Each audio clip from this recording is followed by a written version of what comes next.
Paris, 1720. Carriages raced through the narrow streets as fortunes evaporated faster than ink on freshly printed banknotes.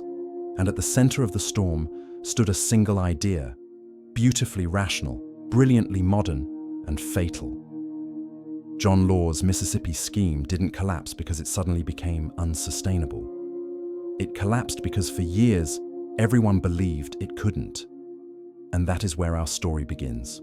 The pain you feel today, that quiet unease, that sense of walking on economic glass, is the same feeling that silently hovered over Paris before the collapse. Everything looked stable, until it didn't. People weren't stupid, they were hopeful. And hope, in economics, is often more dangerous than fear. The truth is uncomfortable. Crises never begin when newspapers finally notice them. They begin in the incentives we choose to ignore, in the overconfidence we pretend is normal, in the silent moral erosion that happens long before markets break. So let me ask you something, and answer in the comments, because this community always brings deep reflections. Does the world today feel stable to you, or just a little too quiet? And when you look around, do you also feel that moral silence before the storms? Vision is not about predicting the future. It's about reading the present with honesty. The honesty that Paris lacked in 1720, that America lacked in 1929, that Japan lacked in 1989, and that so many empires lacked before collapsing. John Law wasn't just a speculator. He was brilliant, rational, logical. He created a future that looked irresistible, but was structurally rotten, and almost no one saw it, because collective optimism is intoxicating. Visionaries don't listen to market noise. They listen to the moral silence, the silence that always precedes collapse. If this opening already touched a nerve, tell me where you're watching from. I want to see how far this discussion travels, because historical understanding always begins with collective awareness.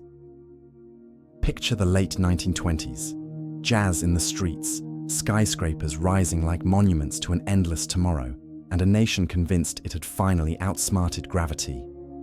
Prosperity felt permanent, almost moral, but permanence is the oldest illusion in the economic playbook. The most recurring psychological error in Paris, in New York, in Tokyo, and perhaps today, is simple. People mistake prosperity for durability. When things are good, we assume they should stay good. When systems expand, we assume they must continue expanding. It's not logic, it's comfort disguised as truth. Investors who see ahead aren't magicians. They simply notice what others prefer not to. They read fatigue, moral fatigue, cognitive fatigue, in government decisions, in policies that start reasonable but turn into shortcuts, in consumers who trade prudence for euphoria.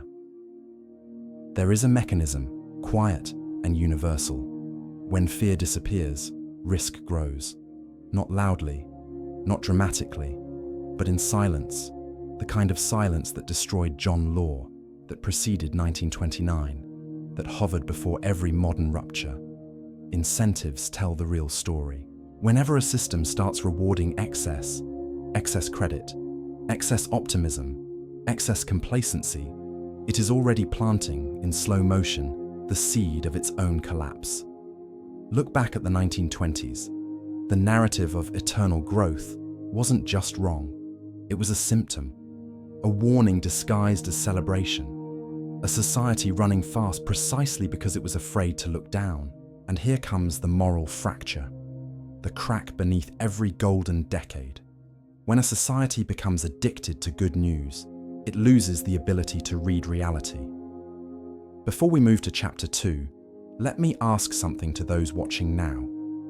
Do you think today's optimism, markets, technology, politics, feels earned or forced? At the beginning, everything always looks reasonable. A bit of stimulus to keep the economy warm. Credit a little cheaper to encourage investment. Budgets slightly stretched just this year to sustain growth. It starts as prudence.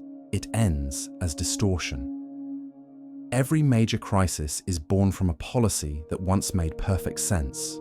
Governments act to stabilize, banks act to support, consumers act to participate. Nothing seems dangerous, nothing seems excessive. But excess never arrives dressed as excess. It arrives as continuity.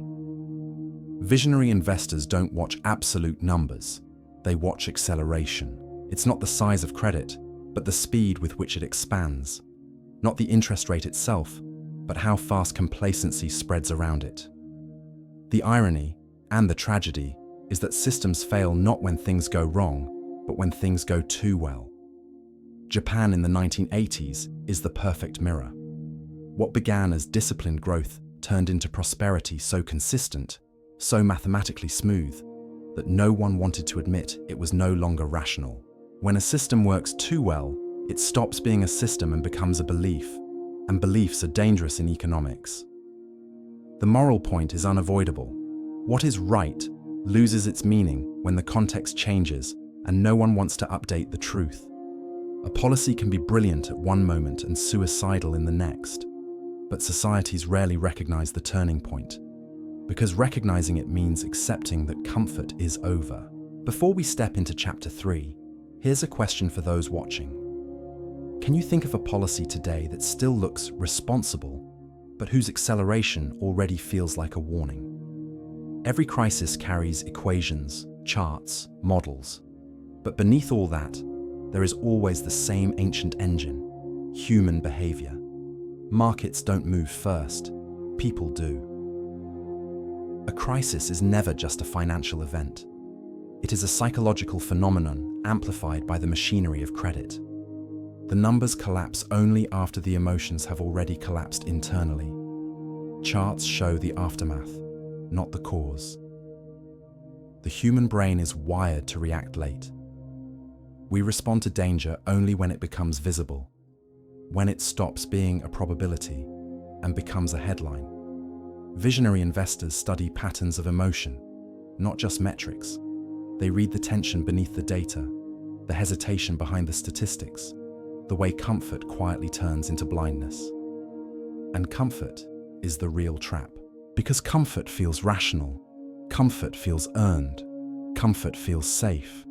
But comfort, in economics, is often just fear in disguise, fear of admitting that the world we depend on may not be as solid as we pretend.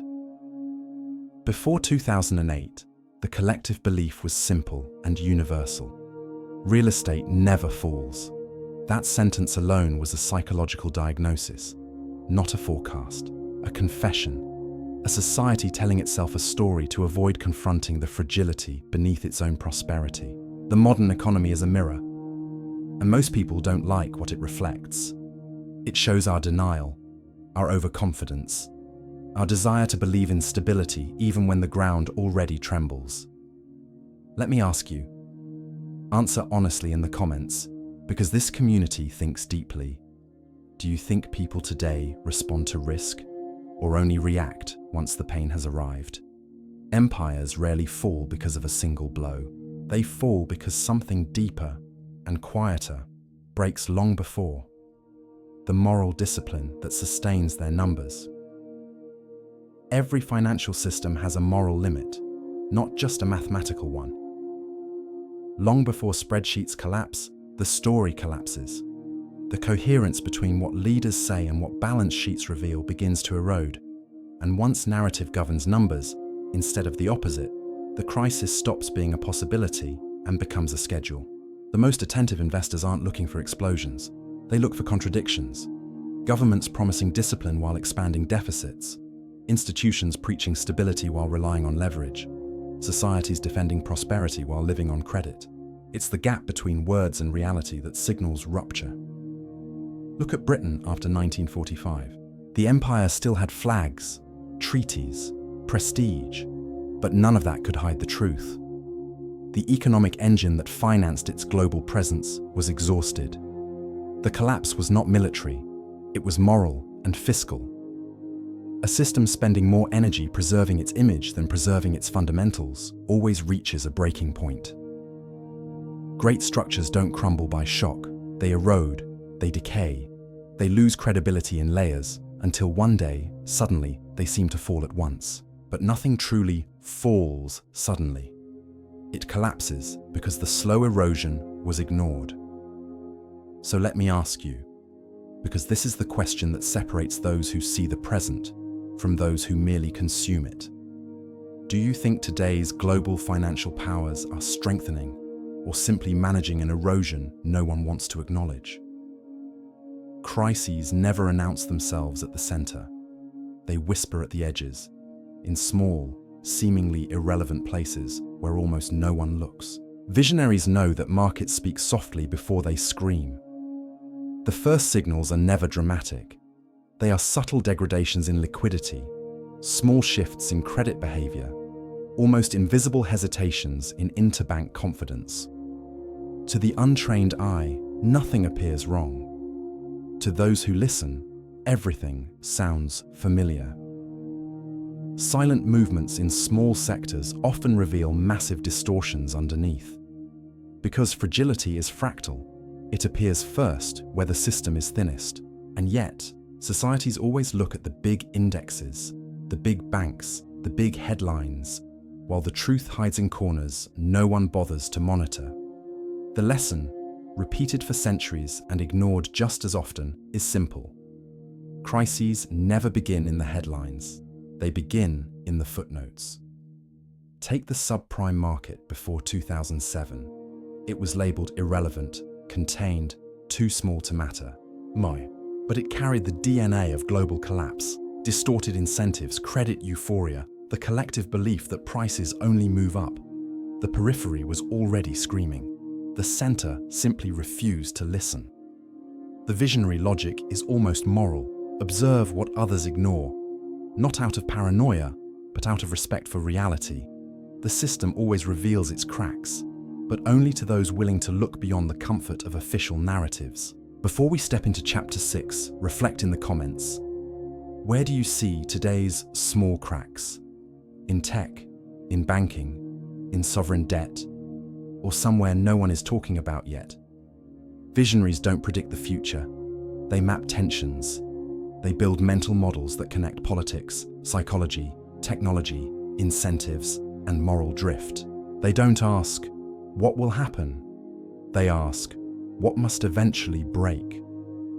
Their method is silent but devastatingly effective, connecting dots that look unrelated to most people. A regulatory change here, a distorted incentive there, a collective behavior losing discipline. The sum is never obvious, but always coherent. Anticipation depends more on context than on data. Data shows what has happened. Context reveals what must happen. When cultural climate shifts, when discipline weakens, when moral thresholds soften, the numbers simply follow the story that was already written. The moral revelation at the center of every crisis is this: predicting collapse has nothing to do with genius. It has everything to do with recognizing unresolved ethical tensions. When a system depends on good intentions to function, it is already doomed. When it depends on absolute confidence, it is already structurally fragile. A simple mental exercise used by visionaries. If a sector requires constant belief to stay stable, if it collapses the moment people begin asking questions, if its balance rests on faith rather than fundamentals, then it's not stable. It's waiting. The deepest paradox of all. Prolonged stability is always an argument for future instability. The more perfect the surface, the more likely there are cracks beneath it. Centuries of economic history reveal the same pattern. Calm is not peace. It's pressure building without permission. Before we move into the final chapter, share in the comments. Which sector, which technology, which country do you see today depending too heavily on absolute confidence? Your insight might be the kind of reading many people aren't ready for yet. Warnings don't fail because they are unclear.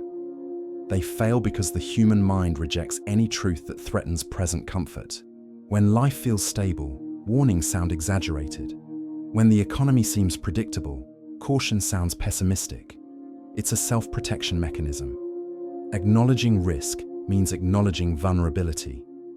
and few societies have the emotional maturity for that. Cognitive dissonance is the silent governor of every bubble. People don't ignore danger because they are ignorant.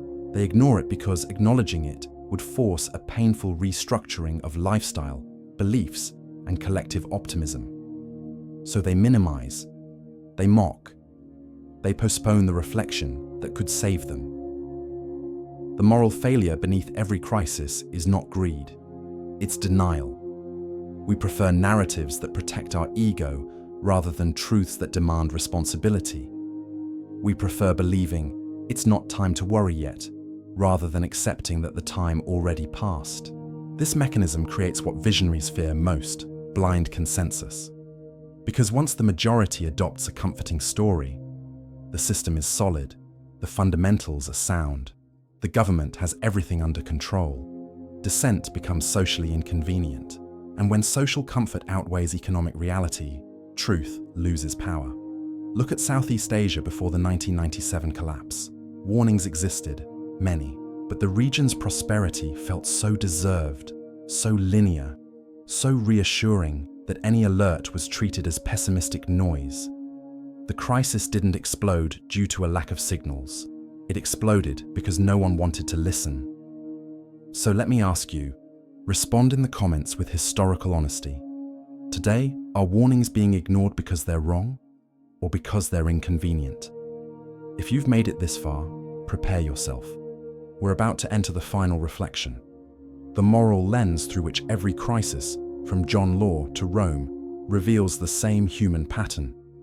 Rome did not fall in a single night.